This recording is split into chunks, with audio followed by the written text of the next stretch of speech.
성경은 모두가 다 하나님의 사랑 이야기입니다.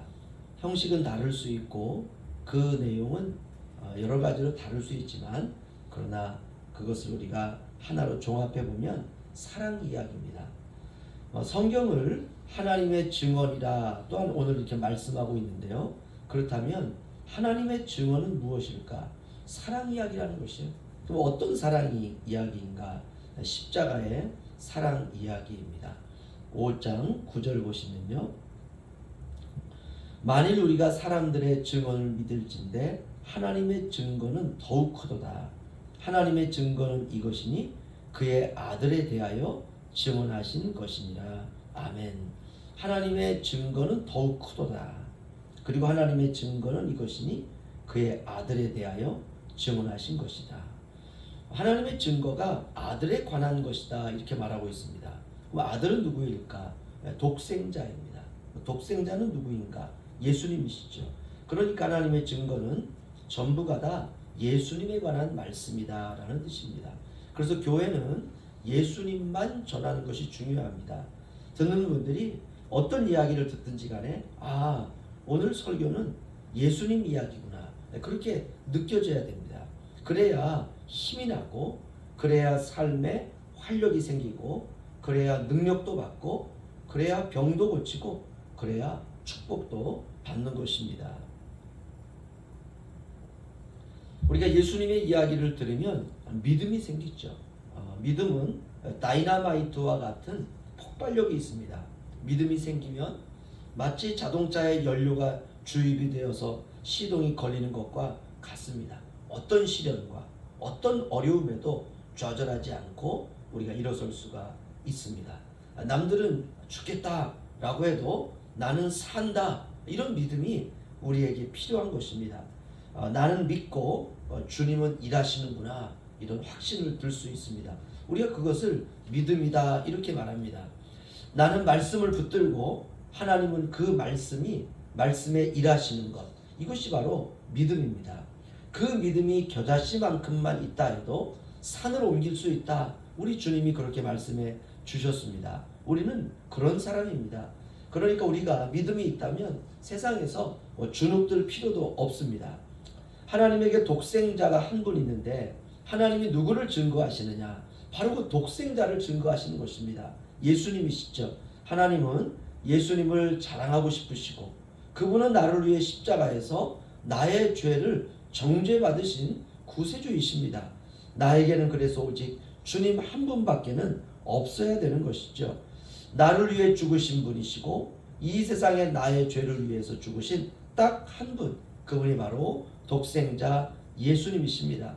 그래서 그분은 나의 자랑이 되시고 또한 그분은 하나님의 자랑이 되시고 하나님에게도 나에게도 동일한 증거가 되신 분, 바로 그분이 예수님이십니다. 어떤 증거이냐? 구원의 증거입니다. 예수님을 믿으면 누구나 구원받습니다. 예수님을 믿으면 누구나 영원한 생명을 소유하게 됩니다.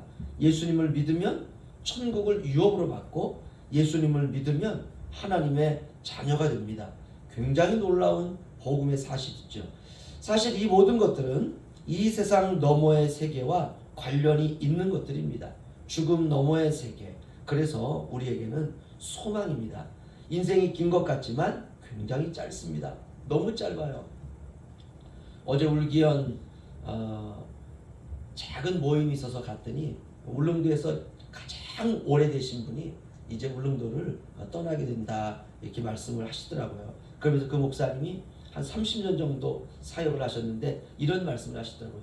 너무 빨리 지나간 것 같다. 여러분 그렇습니다. 인생이 길 것 같지만 굉장히 짧습니다. 정말 짧아요. 60이 넘으니까 죽음의 강이 저 건너편에 보입니다.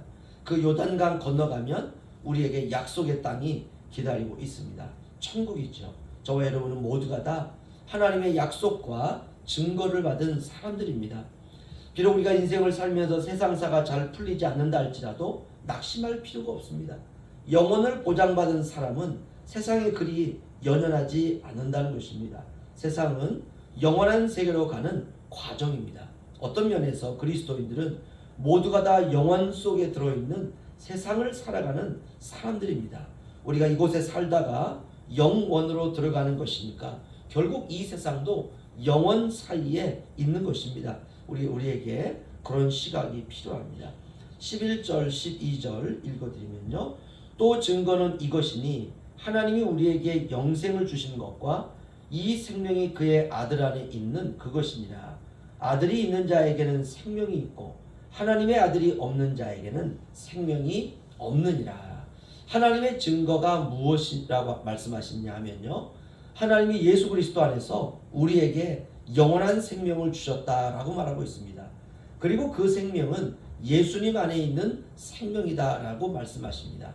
예수님의 생명을 우리에게 주신 것입니다. 그래서 생명이 우리에게는 두 개가 있습니다. 부모에게 물려받은 육신의 생명과 그 속에 하나님이 주신 영원한 생명이 있는 것입니다. 우리가 죽으면 육신은 땅에 묻습니다. 그리고 우리 안에 영생은 천국으로 가는 것이죠. 모든 신자들이 다 그렇습니다. 살아있을 때에는 영생이 분리가 되지 않지만 우리의 육체 안에 영생이 있고 영생 안에 육체가 있는 것, 이것이 우리가 살아있을 때 우리의 상태입니다. 하나 있죠. 그러나 죽으면 분리가 됩니다. 육은 죽고 영은 사는 것입니다. 영과 육이 분리가 일어납니다. 그래서 사도 요한은 아들이 있는 자에게는 생명이 있고 아들이 없는 자에게는 생명이 없다라고 말하고 있습니다. 그럼 이 아들은 무엇인가? 아들은 씨입니다. 생명의 씨앗이죠. 예수님이시죠. 우리 안에 그 씨가 있는 사람을 아들이다 이렇게 말합니다. 예수가 있는 사람이 하나님의 아들이고 하나님의 자녀가 되는 것입니다. 얼마나 귀합니까? 그래서 예수님의 이름을 우리가 존귀한 이름이다 라고 부르는 것입니다. 그 이름이 있는 자는 생명과 직결되는 것입니다. 예수님의 그 이름을 오늘 하루 꼭 붙들고 사시기를 주의 이름으로 축원합니다. 우리의 호흡이 끊어지는 날 주님이 우리의 손을 꼭 붙들고 천국으로 이끄실 것입니다. 우리가 그 믿음을 항상 간직하고 살아가야 되리라 믿습니다. 아들이 있는 자에게는 생명이 있고 하나님의 아들이 없는 자에게는 생명이 없느니라. 기도하겠습니다.